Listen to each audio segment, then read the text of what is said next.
evening. You guys, you're listening to me, Heidi Hollis, the Outlanders. Welcome to the show, everybody. Get comfortable, put your feet up, chill, relax, and get ready to laugh and learn about the paranormal.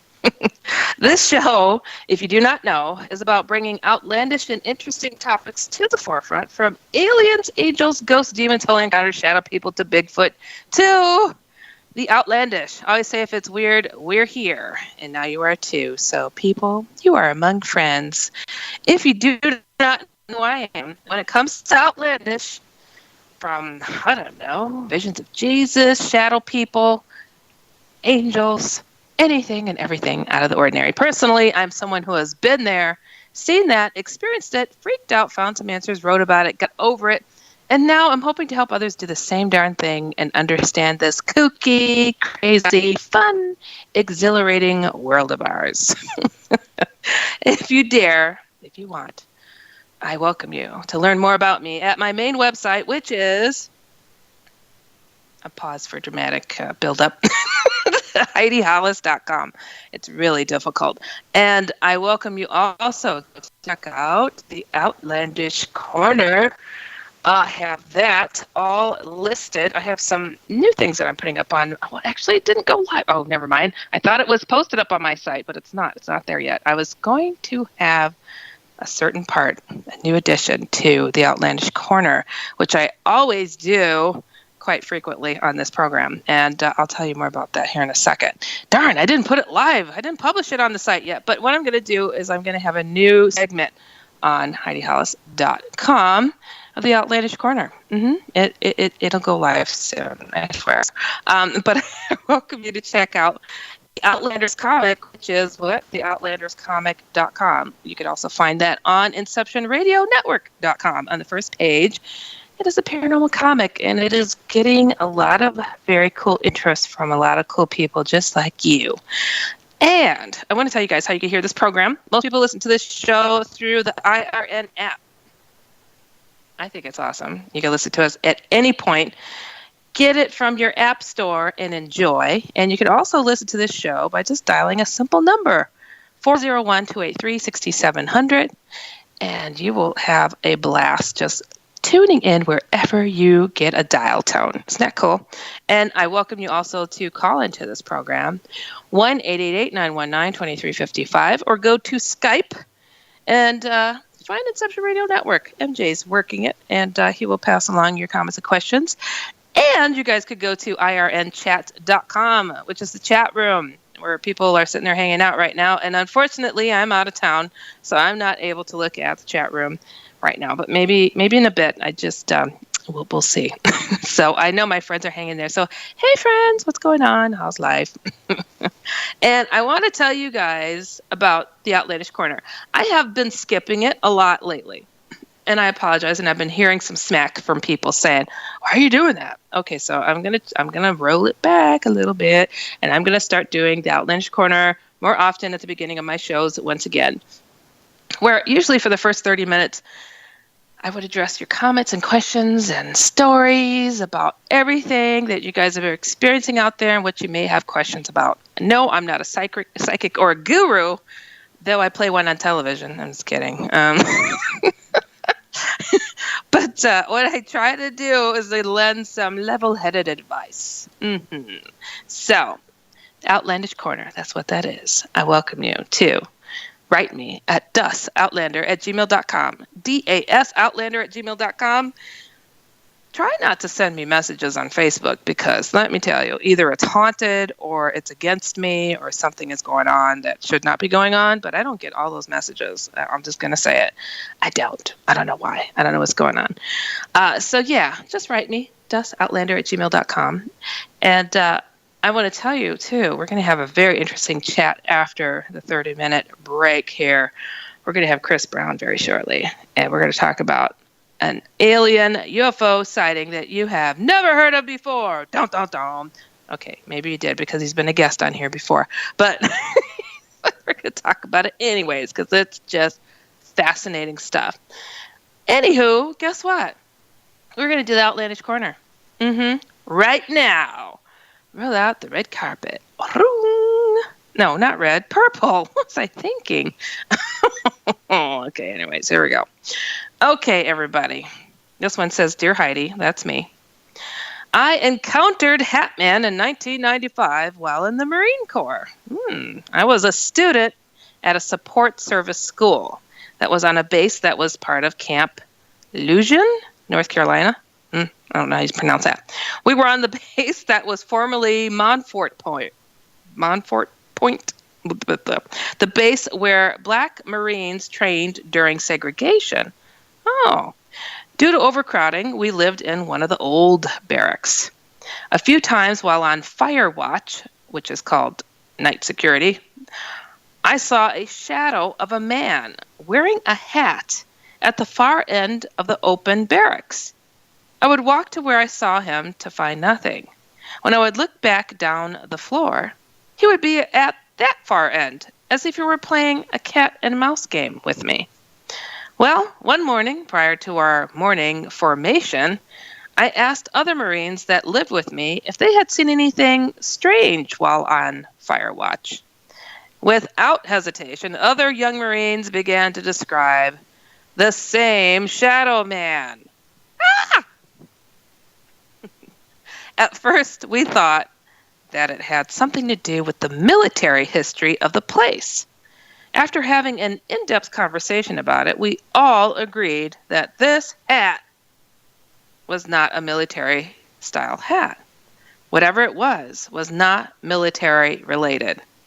I have thankfully not encountered him since, and I hope that I never do again. Have there been other military sightings similar to this? Thank you. Blink. There is no name after this one. Ooh, that's interesting. Let me think for a second, Mystery Man. Military barrack sightings. I have not. I've had prison sightings, understandably, but not that.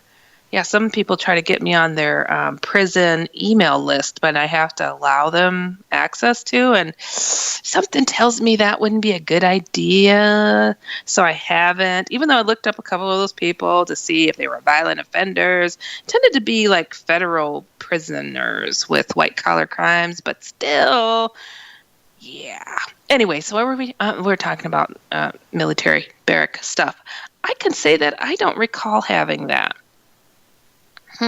I've had people in the military definitely write me, but not to say it was connected to a certain location on a military base. But you know what? With all of the emails I've gotten, even though I really do my best to get through them, this mystery hole that is called Facebook Messenger that has been really trapping a lot of messages to me, who knows? There might be a gazillion of messages about military barracks with a hat man wandering around and shadow people. I don't know, because every time I go in there, there's just a few hundred more and a few hundred more, maybe thousands more. I don't know.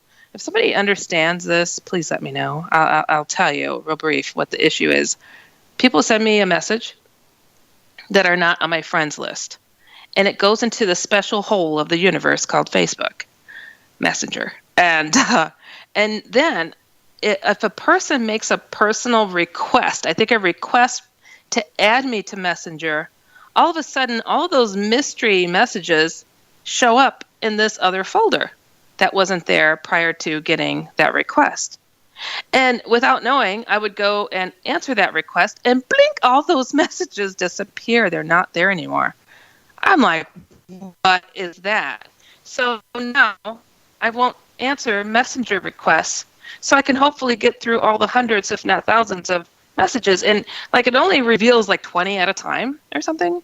So I'll go and 1 week I just kept going at it. It's like 20 at a time, responding, save. And they just kept coming. It doesn't end. And they go for years. It's crazy. I don't get it. I don't understand it. So if somebody could understand, explain it to me, please write me.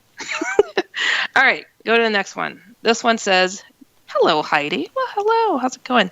My name is Brandon.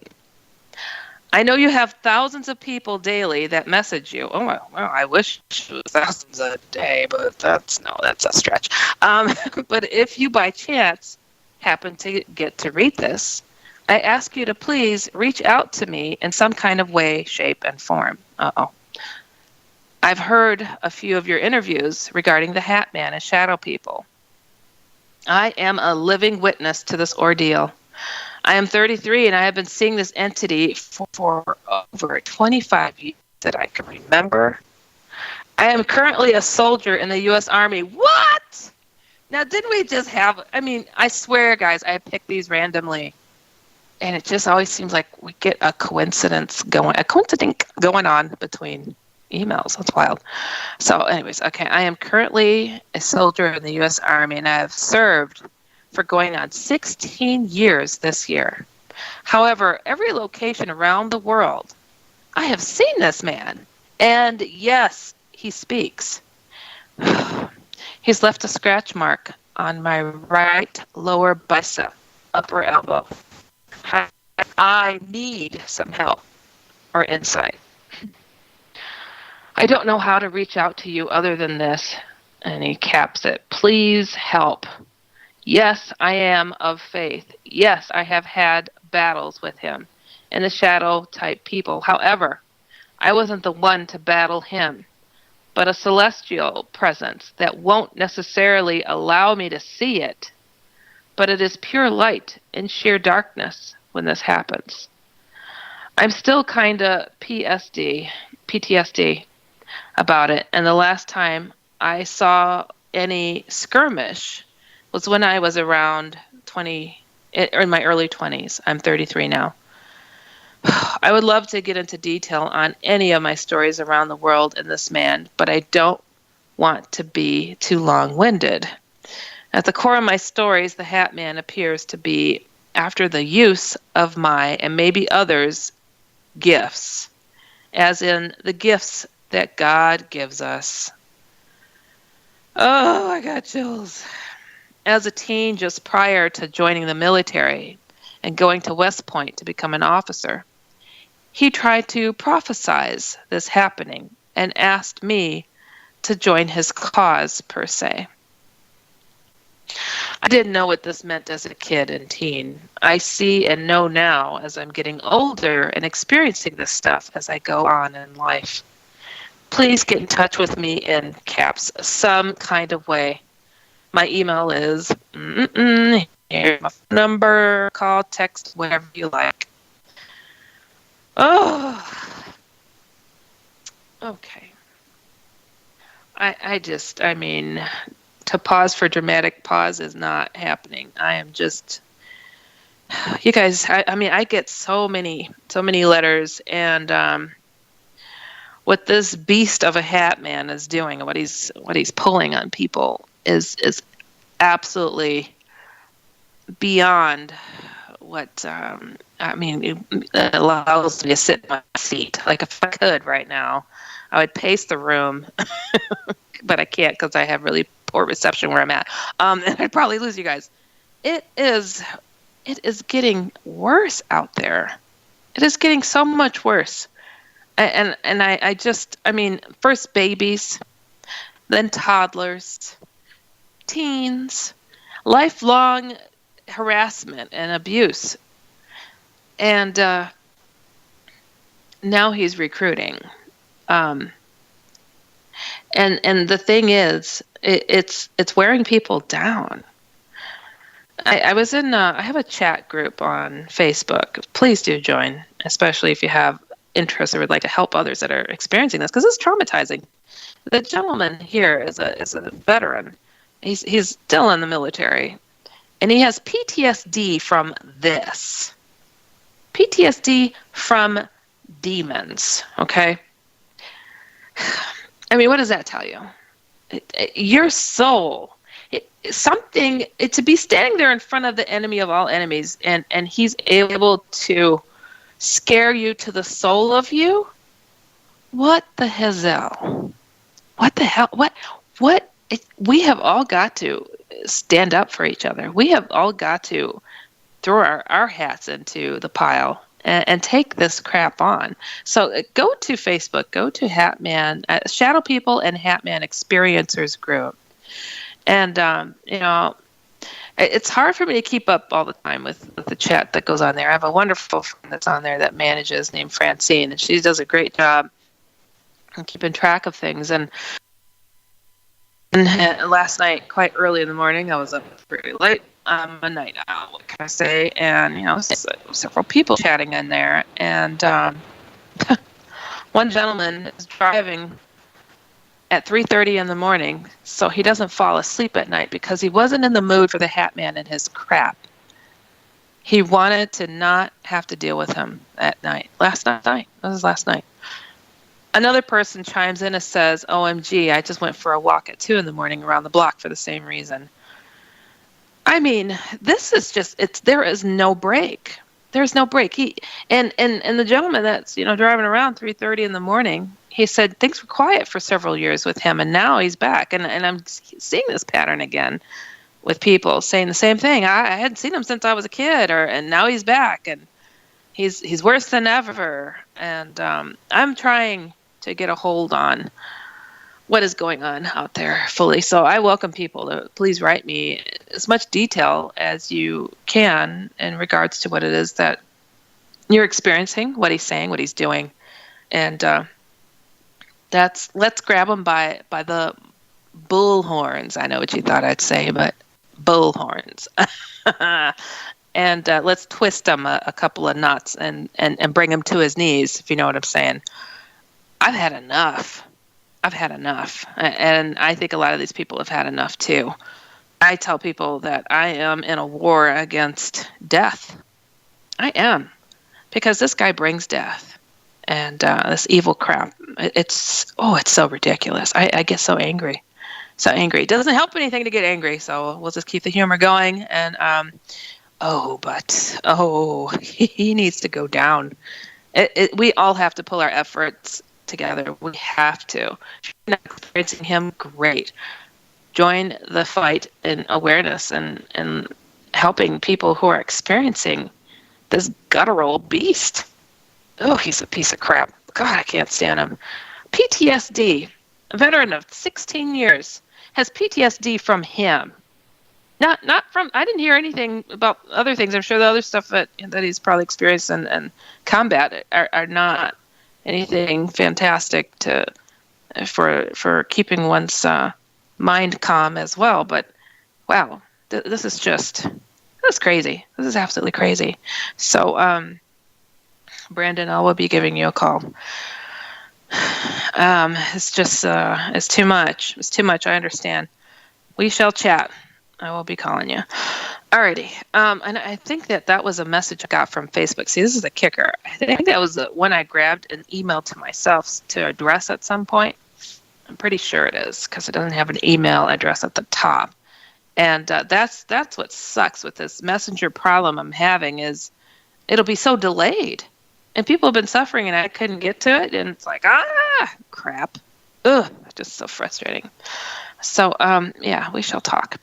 All right, I got another big one. This one says, I get called this all day long because people blend my first and last name. And I do get it at times in emails and texts, but this is just classic. Dear Holly, I, like many, did not have a lifetime experience with what has been coined shadow people, but recently came upon an entire community of them.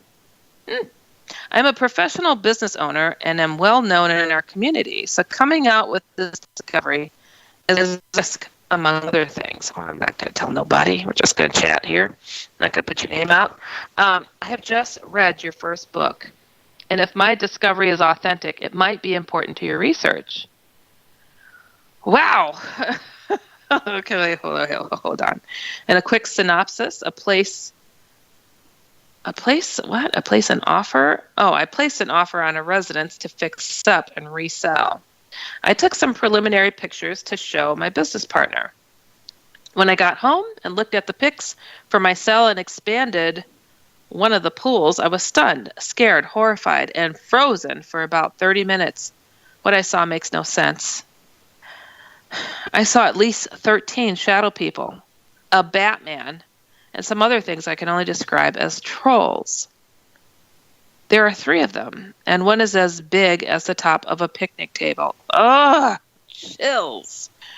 We returned to the property for the home inspection, as my partner had me believing the photos were just distortion from my phone malfunctioning. At the time of the inspection, I asked to use her phone to take additional photos. She reluctantly agreed. When I got home again, looked at the pictures, and there was a tall shadow man in a hat standing arrogantly watching us near a fence. I compared that photo to an earlier one of the fence, and there was nothing there. What's odd about all this is that all these photos were taken in the bright Florida sunshine in the middle of the day. There are more oddities about this house. The realtor and 2 of the neighbors raining from long time illnesses of 2 families. Stories of the former homeowner and his illness, and an instance of one old neighbor appearing out of nowhere while I was doing my first walk through the property. I'm quite sure all of these beings have been there a very long time. I think the only reason I was able to take the first and most revealing picture is that I took it from inside the house, and I could not, it's hard to read this, I don't know, that's whatever, could not have taken the picture from outside and down the hill near the water. These things seem to go in and out of the waterway, which opens up to the Gulf of Mexico directly. Maybe there's a portal. I heard of portals occurring during an episode of the show Dead Files. Okay. Alrighty. I know you are an extremely busy professional. Yeah. I very much appreciate reading your works. I find them to be extremely brave renderings, among other things. And your background and education is unequivocal in these areas. Why, thank you. If you would like me to share these photographs, I am happy to do so. But I do believe they are quite rare, considering I have not been able to locate any similar findings on the internet. Thank you. I don't see the name on this one. Don't see the name. I think I just clipped it by mistake. But I do have access to this. Oh, Michelle. There it is. Oh, my goodness. Everybody all together now. Holy smokes. We found a mother lode. I mean, I don't understand. I really don't understand. What? I mean, I'm speechless. This is too much. It's too much. So you happen to find a mother lode of shadow demon things hanging out. I think it would be kind of interesting to be able to go to a location where there's such a rotten pit of them. I would need to bring a priest, okay?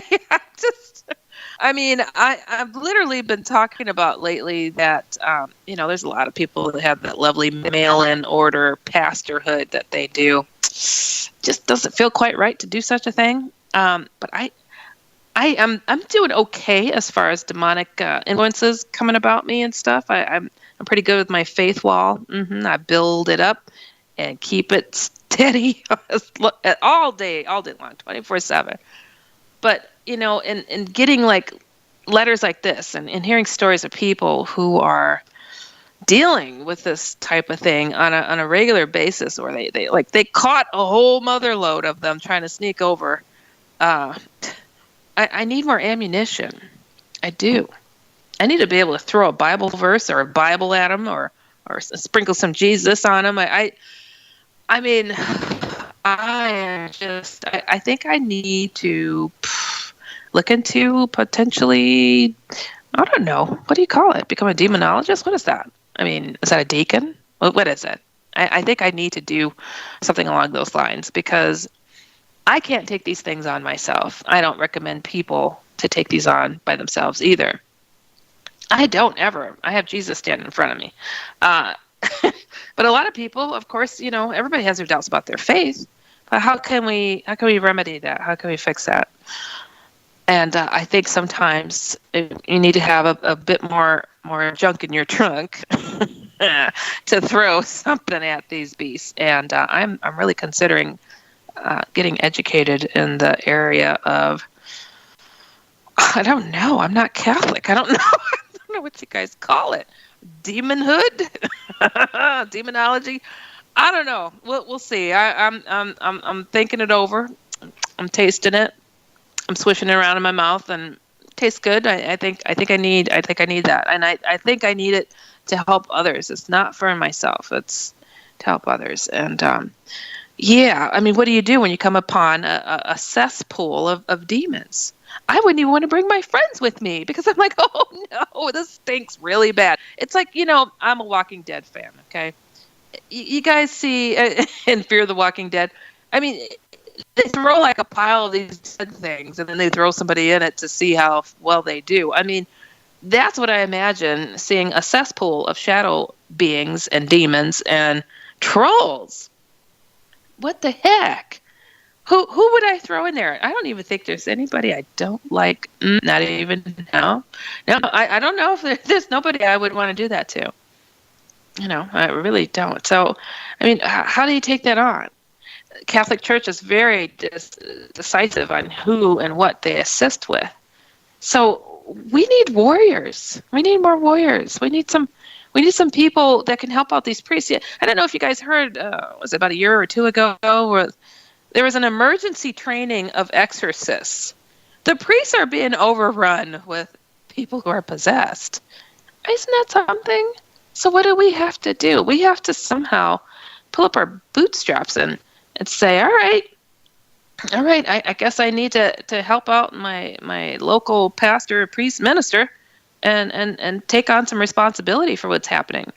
For the longest time, I was like, I got to put out this book. I hope that this reaches the right people. They'll find it if it's meant to be in their hands, and da-da-da-da-da. And then I did the column, and I'm like, okay, I'm going to answer all these people's emails and put it in a column, and I hope it's reaching the right people. And then I'm like, gosh, I felt like I had to keep reaching more. And so then got the opportunity to be on another radio network, and I'm like, I did everything I could to put word out there and talk on as much as I can and educate people, and now I still have the urge and the need to go further.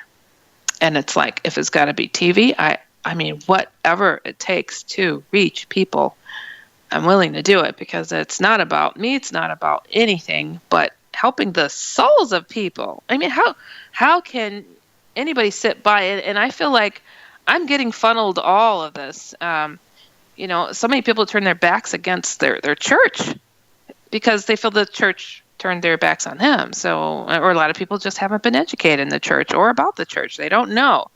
I don't go to church. I'm going to be honest. I don't. Isn't that terrible? No, it's not terrible. Because I was taught that my body is my temple, and that's where I worship. And I've moved around a lot, so it's like, how do you get settled? And yeah, I got all the excuses in the world. But I'm very Christian. I believe faithfully, truly, no doubts about where I stand with things. And I just think I need to take a step further and try to help my fellow human being. And we all could do that. We all could do that. And I think that we'd help encourage each other together, showing that we're taking a stance together against the evil, because it has to be done. How else? There aren't enough priests to go around, for crying out loud. So let's all do that. I want to thank everybody for taking the time to write me. I could carry on and on about this topic because it really boils me. It should boil you all too. So you know what? Write me. That's the Outlandish Corner at dusoutlander@gmail.com. And you know what? We got Chris Brown coming up. You are listening to me, Heidi Hollis, the Outlander, and we'll be right back. Welcome back, everybody. You're listening to me, Heidi Hollis, the Outlander. We are having a blast, aren't we? Just got over the Outlandish Corner, and I'm getting to my awesome guest for this evening, Chris Brown, who is a stay-at-home dad, father of 3, born and raised in Portland, Oregon. And he is here to share about his very unique encounter and some of his new insights in regards to an encounter that he, and it was your son that also experienced this encounter, correct? That's right. Yep. Welcome to the show once again, Chris. You've come here a couple of times, and we've always had a pretty good conversation in regards to this topic. And you feel, I remember the last time that we spoke, like it's your mission to really like bring the reality of this other reality forward. Correct? That's what I was like kind of stuck with when you told me about that. Well, you're right. And of course, and the biggest thing is self-preservation in myself, because it's me trying to help get inner peace for myself in a lot of ways, and by getting it out there and just to help other people, I guess now too. I guess that's another mission I'm on. So honestly, here I am. Now, tell us 6 years almost later, too, by the way. So 6 years ago. Okay. Almost will be the 6-year anniversary next month on the 18th and the 27th of August. Wow, fascinating. Mm-hmm. Yeah. So do tell us, give us some insight on what took place. I mean, paint the picture. I love when details come forward, because I like to imagine being that casual person and being thrown into the reality of something said to not to be true. So do tell. Do pride myself on the casual person. That is why I'm here. And that's exactly it. I've talked this story 100 times. I guess I've with you and gone through the A to Z. Start off like with my big encounter on the huge disc. Okay, Kevin, for the grand prize of $1 million, what color is the White House? I know this. 5 seconds. Oh, switching to Geico could save you a bunch of money on car insurance? Okay. Judges? That's true, Kevin. They'll allow it. Congratulations. You're a winner. Woo! Geico, because saving 15% or more on car insurance is always a great answer. On the 18th of August, and that one there is big with me, because when I look at that big disc, the huge thing is I described was the glass diamond-looking dome on top of it. What happened? You were out hanging out. I was out. Yes, I was out watering my yard. It was on the 18th of August, and I was pulling out my hose to do the front yard. And when I pulled it out, I had to get it out in the street to pull the kinks out. And when I got it out in the street, I noticed a little bit of some unusual lights out in the field that were, my little neighborhood surrounded by nothing but fields. But I just didn't really take it in because if I had been a few years that I had lived there, boom, I would have took it in right away. It would have been like, oh, wow, and then I would have had maybe more time to sit there and look at what I was getting at and to call people, and maybe people would take notice. But I had just been in the neighborhood just roughly about a year, just a little over a year. And so, I just looked at a place. It didn't, but it just didn't really take it in. So I continued to go to water my yard, and I put a bunch of weed stuff on my yard that day, and was trying to clean up my yard and was watering it real good. And so I did the second half, and that was had it probably a good 20 minutes later. And I found myself in the backyard again, and pulling myself out from the yard again into the street to pull out the kinks. And it was a little bit darker then. It was 9 o'clock p.m. When I went and started watering. So right about that time, it was like 9:20, And then that's when I could visibly see it. So it's like around this time, I mean, the sun was going down, kind of was staying up late, but kind of was at that point in August, it kind of starts to go down a little bit quicker, and it was really starting to go down right at that time. So then it was just visibly there, just boom. And then I guess that's when I sat there, Heidi, for the longest time. Well, it's been a long time, but enough time sitting there wondering if it was happening. That was the biggest thing. Wondering, what am I seeing? Is this happening? And then the town being so dead. I talked about that before, about how dead this town was. I mean, granted, it's a small town, but it was just that one time that people are always out there. People are always just kind of usually out there right at that time, watering their yards, because it's always just that time to water.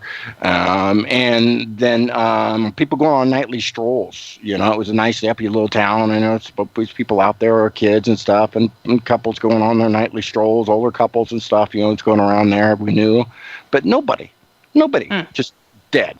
And, you know, when I was sitting there staring, because when I looked out in the field, I had to look over the main road that goes from Staten into Sublimity, and that road was just dead. Now, maybe I was just so engrossed with what was happening, I wasn't paying attention to the cars going by. That's certainly plausible.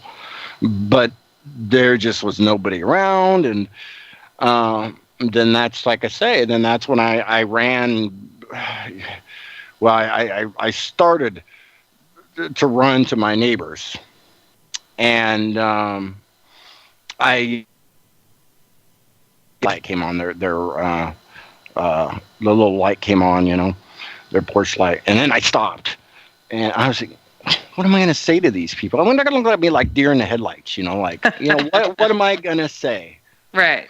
I mean, you know what? And here it goes again. If I had been in the neighborhood longer, sure, I don't know, and banged on the door and got, you know, no problem.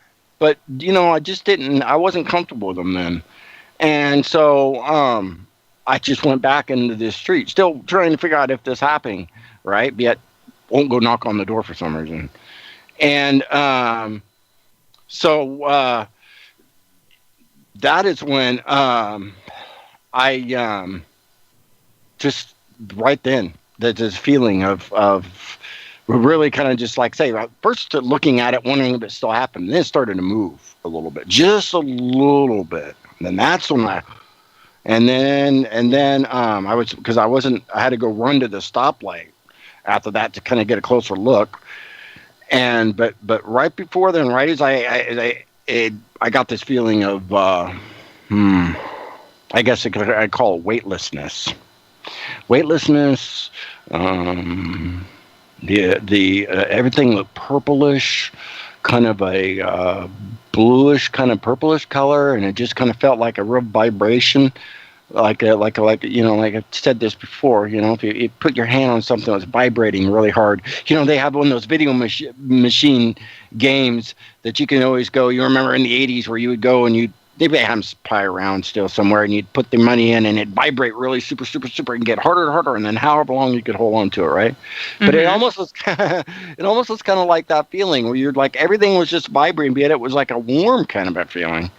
But just for a second, yeah. Just for a second, and then to me, it felt like it was pulling me in. It felt like, as crazy as it sounded, like it was pulling me, my soul, my body. That's just all I could say. It just felt like it was sucking me in, and it really scared me. It scared me really bad, and the first thing I said was, "Oh God!" in my head. I mean, it freaked me out. And then I, of course, like say, you know, that or like my typical help mommy, right? Right. Yeah. Anyway, but it really did. It was scary. This is where I get to. Everybody always gets to, hey, Chris, you want to have an encounter again, or oh, I would love to have an encounter. Right. You're like, be careful what you wish for, right? Too, because I've been at, you know, and it really was, you know, the unknown. So, I think of the Twilight Zone episode, To Serve Man. So, anyway, yeah. To Serve Man, for sure. I think that was the episode, the name of it. But it was on The Simpsons too. They played with that. Okay. Yeah, okay. I don't watch The Simpsons, so there you go. But you know, that is what it was. So, but you know, and then I just got over it.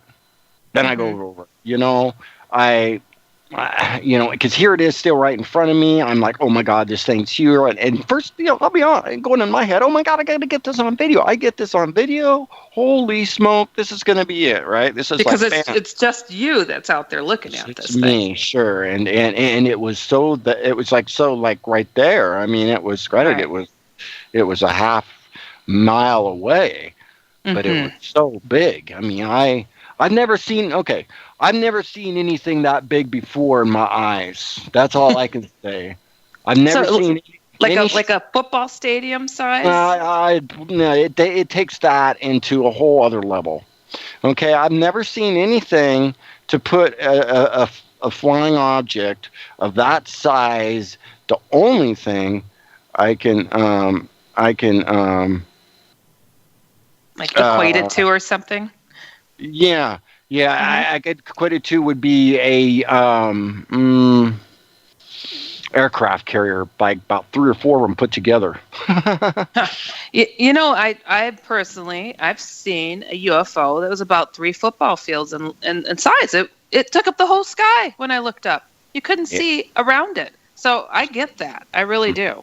Yeah, well, that was it, and that's where I stopped off on that very beginning here on the clear diamond. I call it glass, but I want to throw that right out the window because to me it looked like a diamond, and I have to say that if there was anything on it that looked like it was a diamond type of stonish structure, the way that it reflected off of the moon and off of the stars, with that gleam, that glistening kind of that jewelish gleam, was something that looked very diamondish to me, and it seemed very ET for sure. It didn't seem government in the sense, because I could never see anything that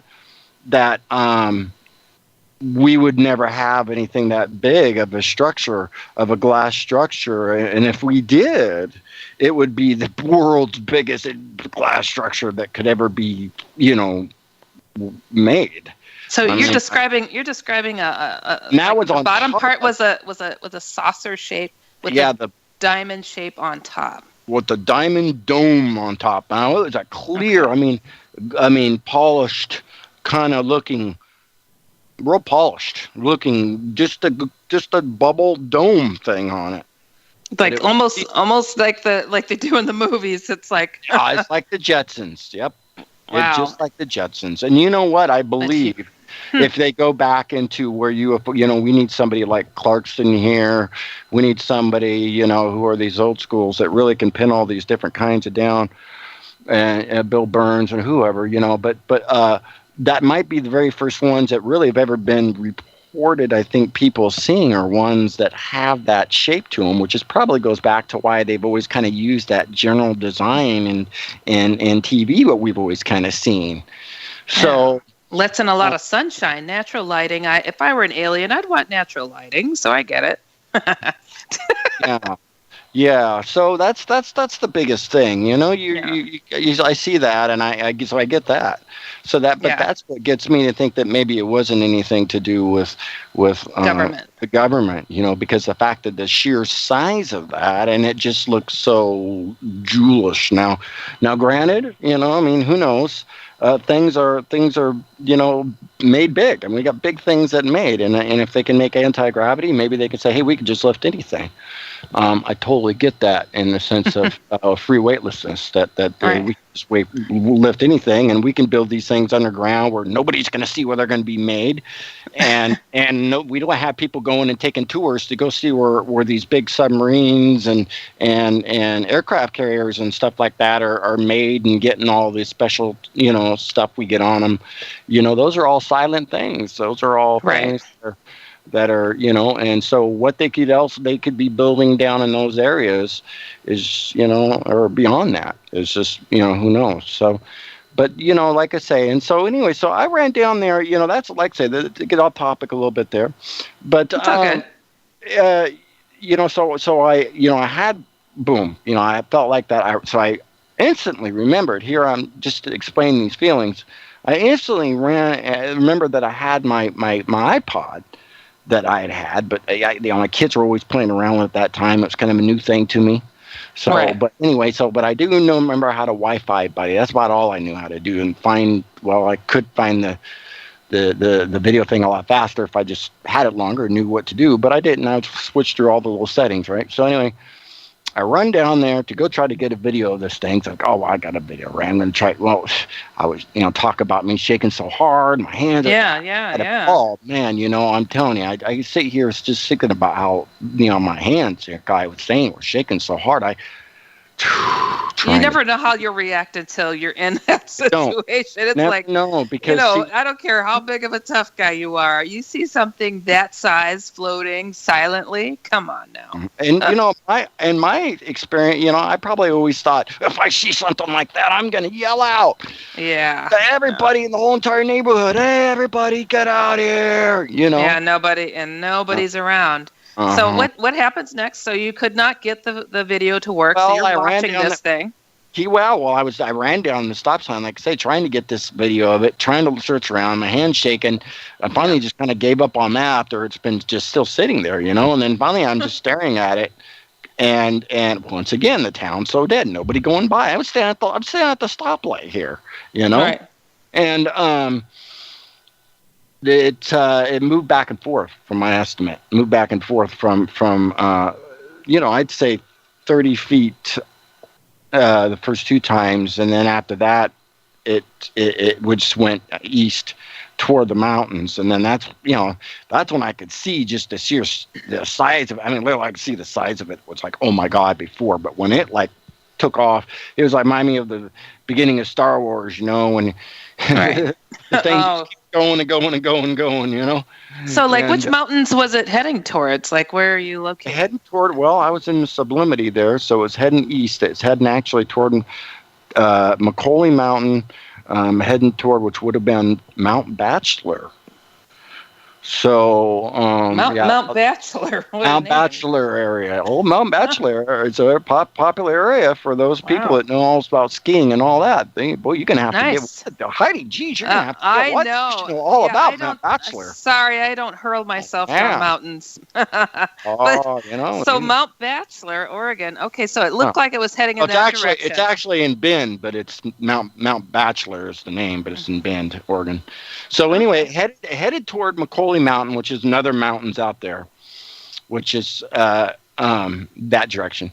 And then I found myself, like I say, was seeing how big it is, and then I went and find myself run back to my house, thinking I could get better sight of it, maybe in my backyard, just get better sight or something. Right. So as I turned around and started running, but just as I just happened to be kind of looking up at that point too, obviously. But then I seen a star that was directly above the where it was in space, but it was a star. I mean, it was, for all I know, it could have been the same thing, could be that fast, Mm-hmm. But it was moving just like if I took a rock and threw a rock as hard as I could in the air. That's how fast it's moving in space. But it was in space. It looked like it was sitting right next to a star, and it was a star. And I just remember going, whoa. So then that's, I was kind of in between my running back and not really away too much from the stop sign, I guess it was, when I caught that. So I was kind of halfway in my house when I seen that.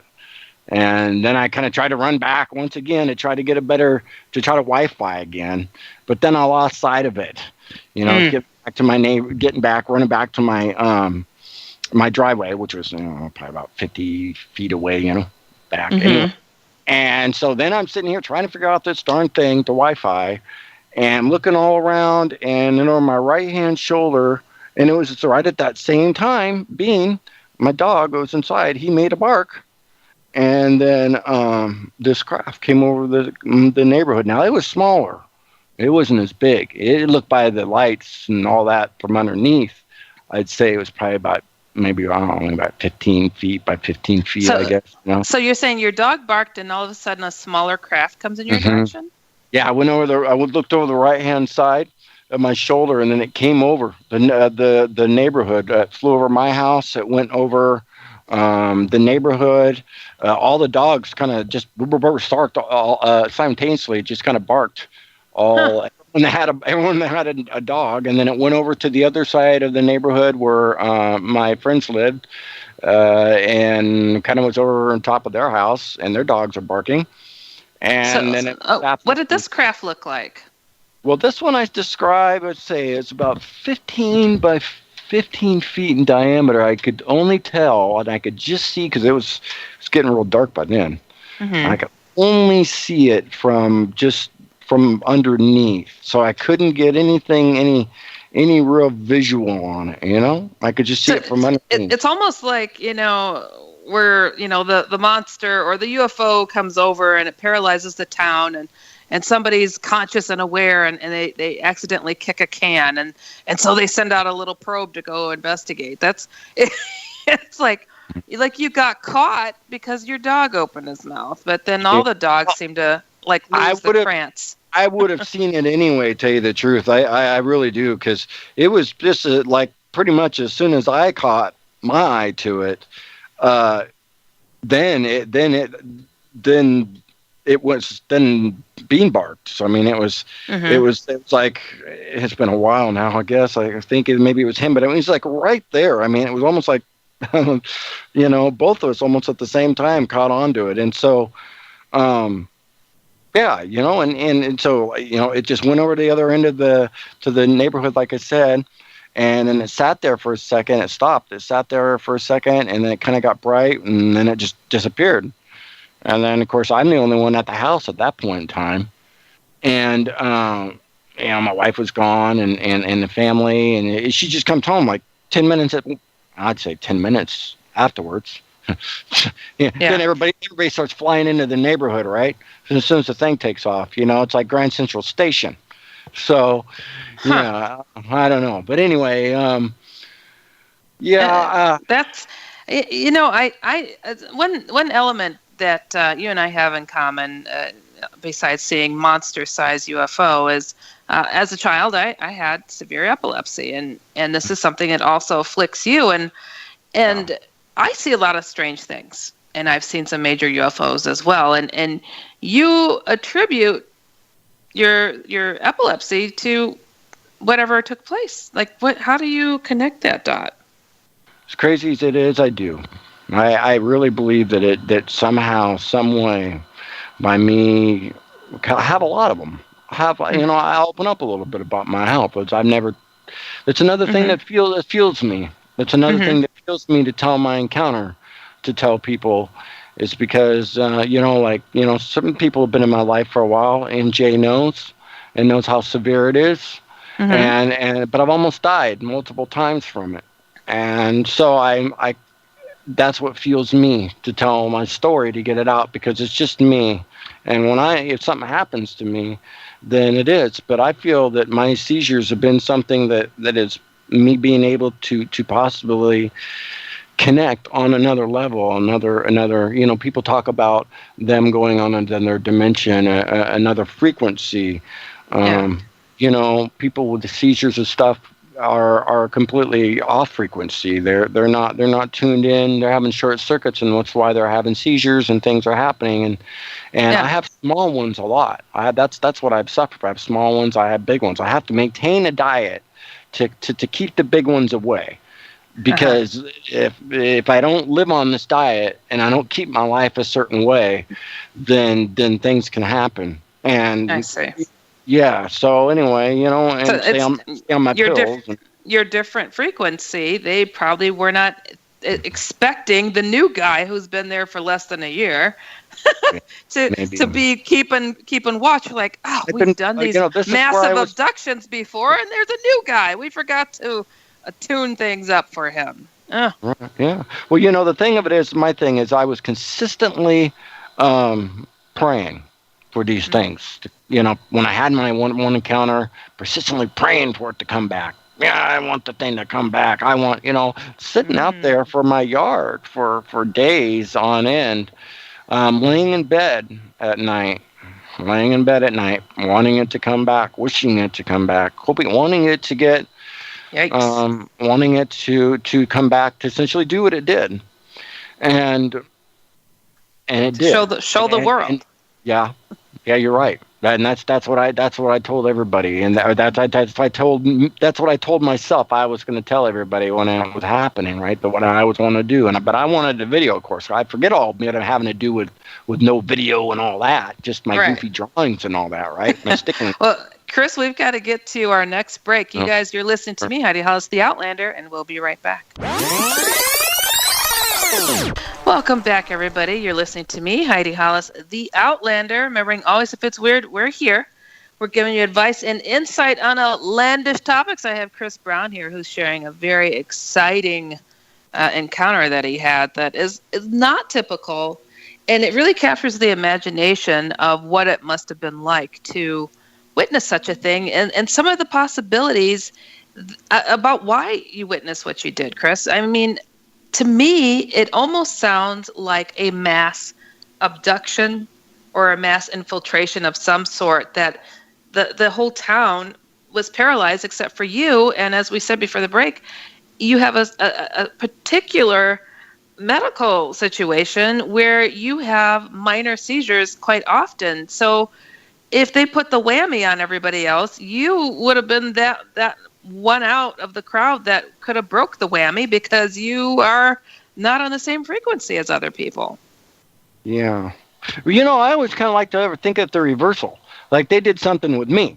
So like the town probably was just going straight. Everybody was probably just doing everything they did, and maybe it was on my end. I'm perceiving you it. You were pulled out of the matrix, and you were targeted. I was. Ooh, maybe. That's all I can say. That's another one. That's another angle to look at it. Mm-hmm. My goodness. There's a couple of questions that were put in the chat room, and MJ was kind enough to translate. They were asking if whatever took place, whoever was flying this craft, if you felt that it communicated with you in any way, and how so, and did any other strange events happen afterwards? I felt that it did communicate. To get more into my encounter, I know we don't have too much of time, but on the encounter with the orb, I feel like it did have it communicated with me, and it wasn't Sky, what you talked about, and how you felt it talk to you, and you could, when it was there, and how so the feelings that you got, and mine was a little bit different than that. Mine was, in a sense, almost, I could say when the orb was right there and it was happening, it was time slowed down for everything. Of course, I would make such a huge thing. Of course, it's like a car accident or anything. It's just kind of time slows down. But I wasn't really. It was the following days. I was really just not a UFO guy when any of this hit. When any of this hit me, it hit a fool. It hit somebody who you mention anything to UFO, and the only thing I could say at this point was the television show UFO Hunters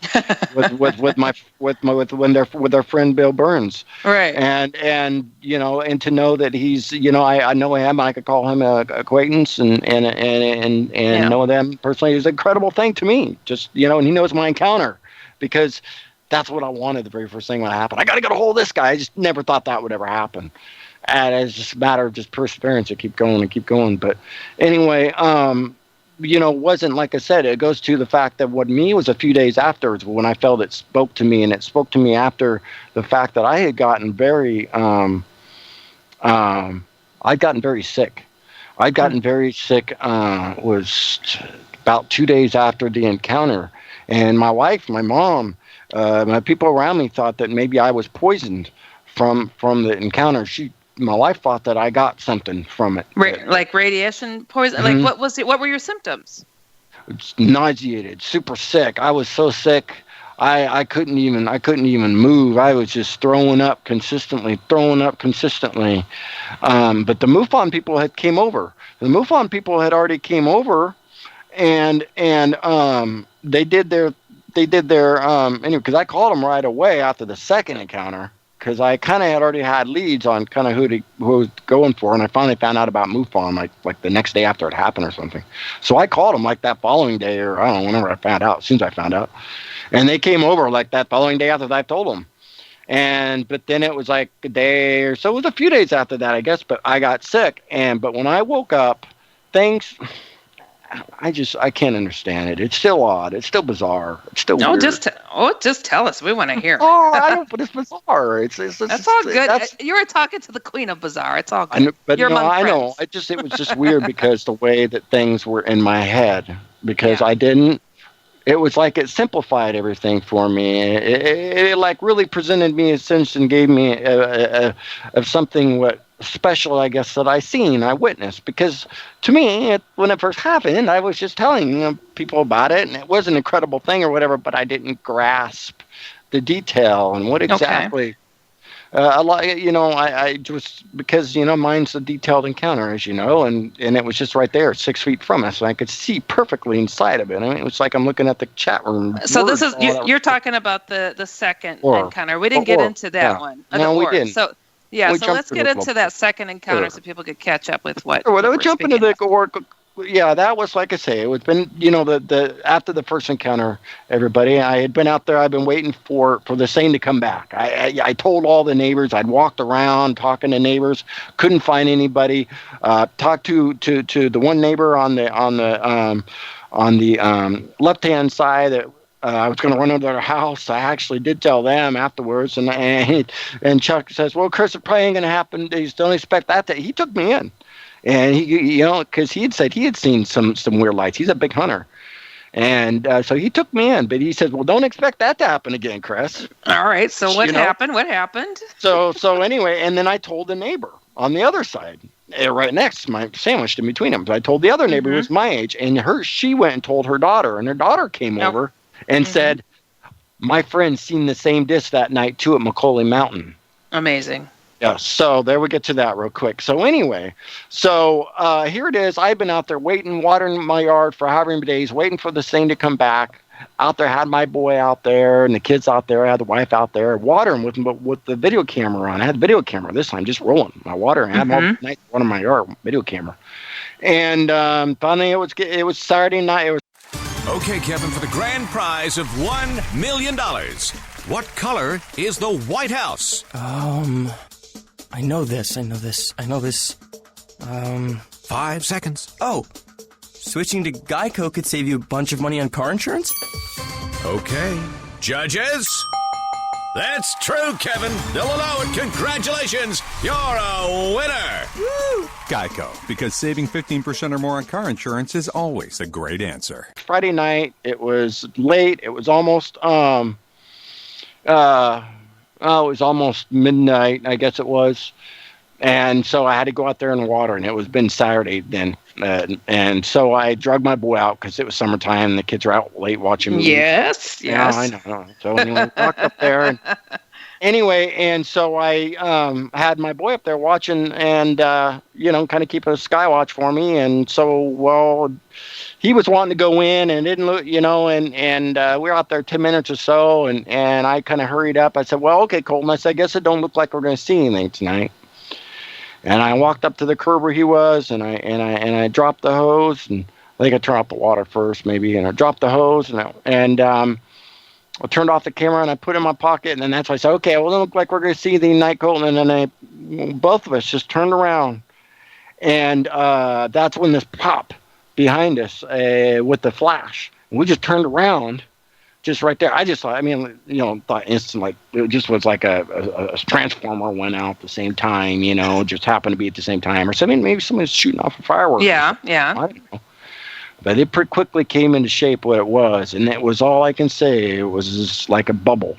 It was like a magnetic type of if you can think of just a soap bubble, but it being a magnetic. When the outside of it was like fire white, like electrical yellow, kind of a yellowish kind of a color, I guess, not really white, but anyway. How big was this thing? I'd say 5 feet and 5 feet in diameter, and it was. It was bright yellow, you said? On the outside of it, And then on the inside of it, it had mixed in like a teal color, and then inside of it was all this golden dust that was swarming around. Man, there was so much of it. But it was like a bunch of bees. I really felt this is where the living computer within the orb, because that stuff felt like a living computer to me that was floating around this sphere, this clear ball sphere. To me, once again, it looked like a diamond, which was Colton, who was the very first one to say that it looked like a diamond. He was the one that brought up that word.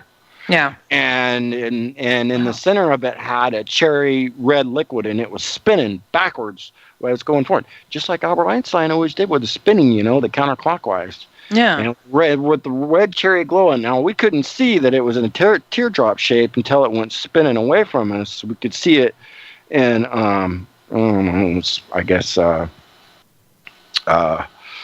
about 15 feet away from us. And for some reason, I imagine a giant ping pong ball with all of this going on the inside of it. Well, I guess, yeah. It just looked like a clear ball, but with like a magnetic bubble around it, with all this golden dust around it, and then it had the red liquid in the middle of the clear ball that was like the power of the whole thing, like nothing but just a big energy ball that was just completely it looked so radioactive, that power in there, like it was just pushing out. You drew a picture of this thing and you put it on Facebook, correct? I did, and people can, just to let people know that they can go on to Inception Radio Network and go to the Outlander show as an archive. We'll have a link to this so you can have a look at the drawing and go to the Facebook page there. Yeah, and I give you also a link to my Facebook page too. People are welcome to like if you want. I'm almost to 400 likes. Maybe I'll get there here this week. So Facebook.com/ There's my Facebook page right there. So you're all welcome. Yep, you're all welcome to like it. And some of you in here, a couple of you in here, I know already like it. So yeah. So Facebook.com/ the-sublimity close encounter. So just so people can check that out. So yeah. So you saw this. You and your son are looking at this. Mm-hmm. So we're looking at it. Your camera's in your pocket. In the pocket. You haven't pulled it out yet. What do you do? What's going on? Back out is where it should have been. Should have been back out. Should have been just hanging on my wrist. I never should have taken it down. So what did you do? What happened? Well, so I ended up going and, like I say, it was spinning away about 15 feet from us, and then it just sat there. And then, that's when I should have been, and it wasn't there for probably, I'd say, 3-4 seconds at the very. I wouldn't even say that. I'd say just a couple seconds, the most. And then it spun diagonally away about another 6-7 feet, and it hit the iron plate manhole cover on the road. And then it just arced. It just was gone. Made the same popping noise that it did when it showed up, and it made little sparks that rolled around on the iron plate manhole cover. And then there's a power pole that was right there, and there's there went also the power line that went across into the little cul-de-sac that was right there too, and that had sparks that flew off the transformer. So. Wow. I'd say it was just gone. And now this happened a couple of days after you saw the big ship. Yeah, that was 11 days after. Actually. 11 days. Wow. 11 days. Yeah. And so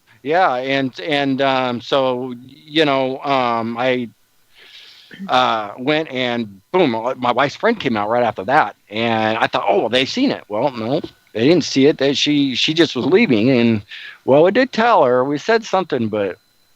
Gosh, it just really didn't. I don't know. I guess you were kind of in a state of shock. I was in a state of shock. Yeah. I was. So how was your son reacting?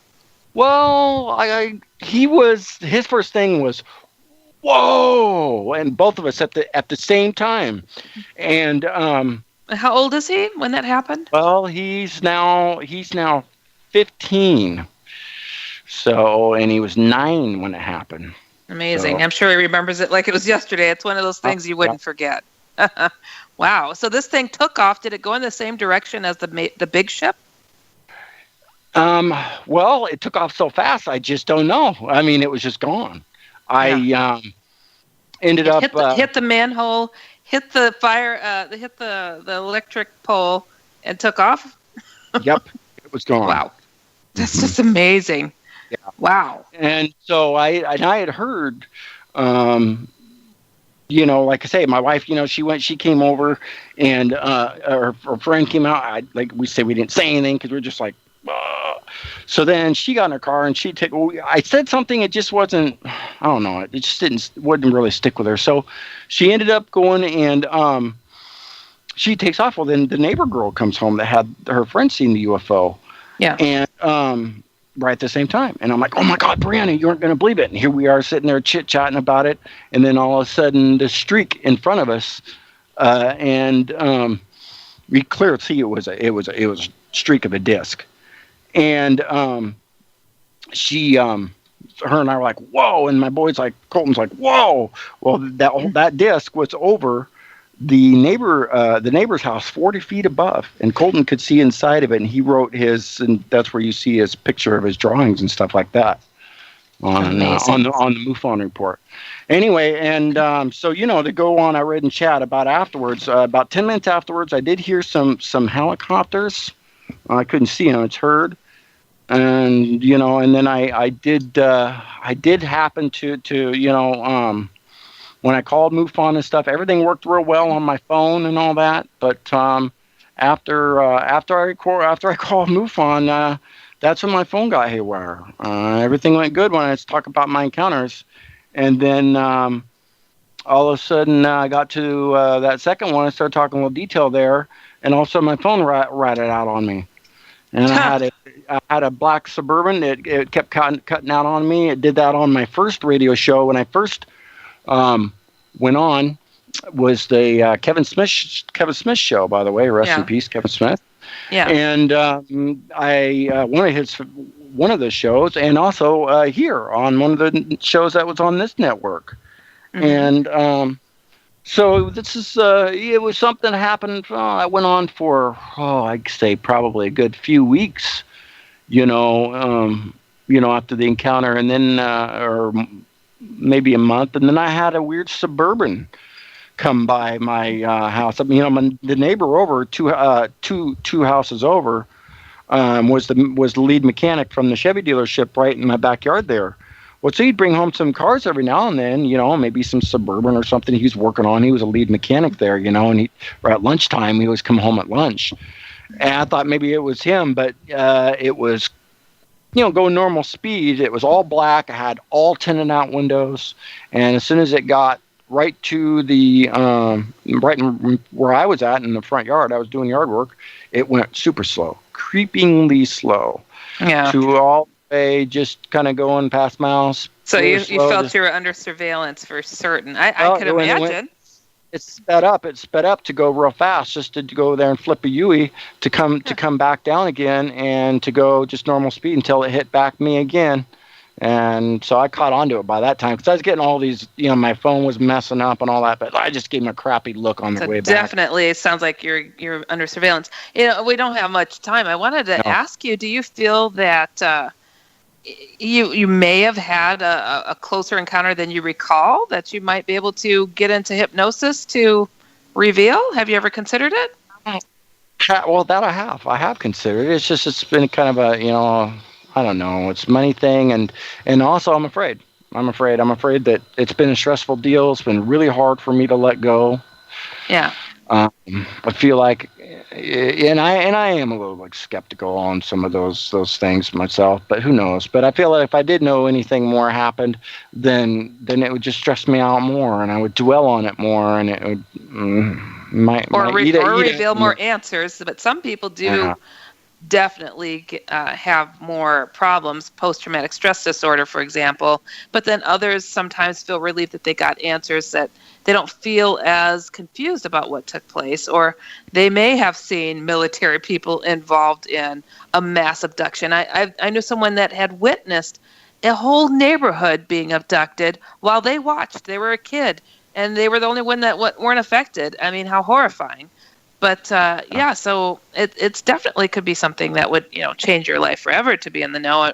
For myself, I used to be terrified of things in the dark as well, what may happen, because I was seeing things that a lot of people weren't describing in their daily lives. And once I got over that fear, like a whole world of information came my way, and the good came through the darkness. And that's what I tend to focus on more than anything. So I get it. So do you feel that you may indeed be in contact with something still or ever again? Well, I don't know. I feel like no, but then again, I still watch where I go outside. I still like, if I'm afraid to look up in the air for a long time. I'm afraid I'm wounded. So I still am wounded a little bit, even though I moved and I'm in the middle of city now. I'm not in this beautiful little, God's, Mother Nature, right? Yeah. Goodness. Wow. So you do suffer a bit from a little PTSD. You saw something that traumatized your world, and like you said, you become somewhat fixated on it. But I wonder if you should change that, instead of being, maybe victimized of it, but being on a mission of sorts, because you really are. You're aiming to help other people, to open up their eyes, and to get them to realize this is a real thing.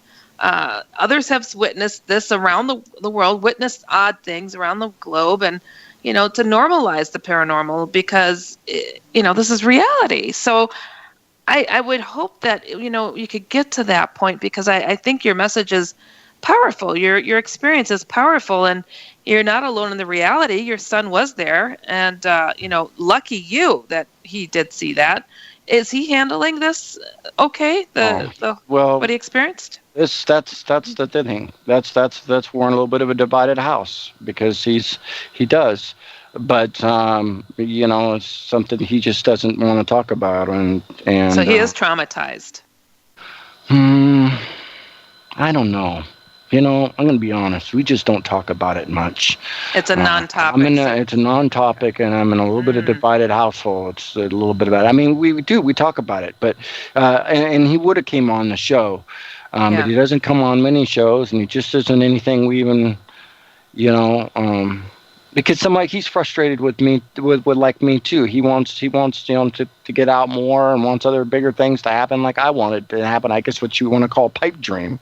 I feel like that's where I'm the wounded warrior, as Carol said in here, because I feel like I've just set myself up for something like that, and I've had big things happen, and I've gotten a long ways from when I very first came on this network, and all it was just a MUFON encounter, and I've done all these other things since then, but I feel like it's still never enough, and I keep wanting to get out more, and you know what? That's natural. Everybody tells me I should make a book, and I should do a book, and this and that. But I don't have money for that, and I'm just here, trying to tell my story. If I had money for a book, maybe I would. But I got a family to feed. I got to take care of them first. We'll chat about the book thing after the show. Just so there is a way. So, I know. But it's.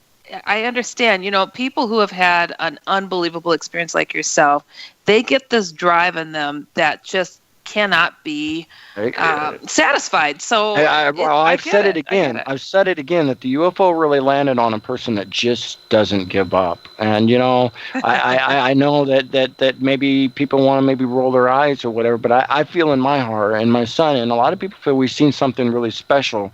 And a lot of people out to debunk Bob Lazar and what Bob Lazar seen, or what he didn't, or maybe worked with, or maybe he didn't work with. But I can tell you whatever he knew, and he knew.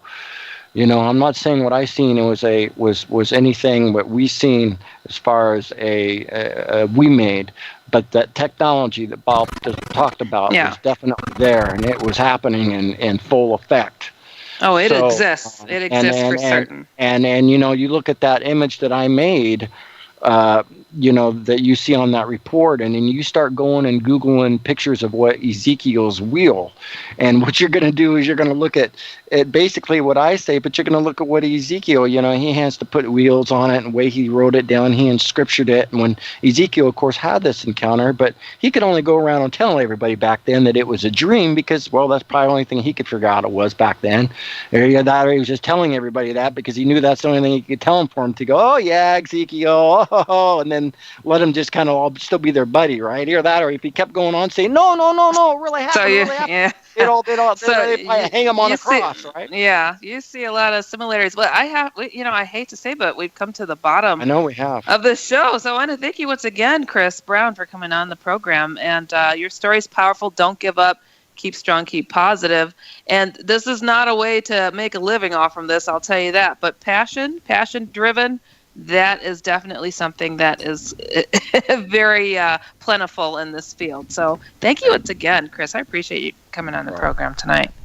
All right, guys. We've come to the bottom of another program. Remember, you can catch me here every Friday, 8 p.m. Central, 9 p.m. Eastern. You've been listening to me, Heidi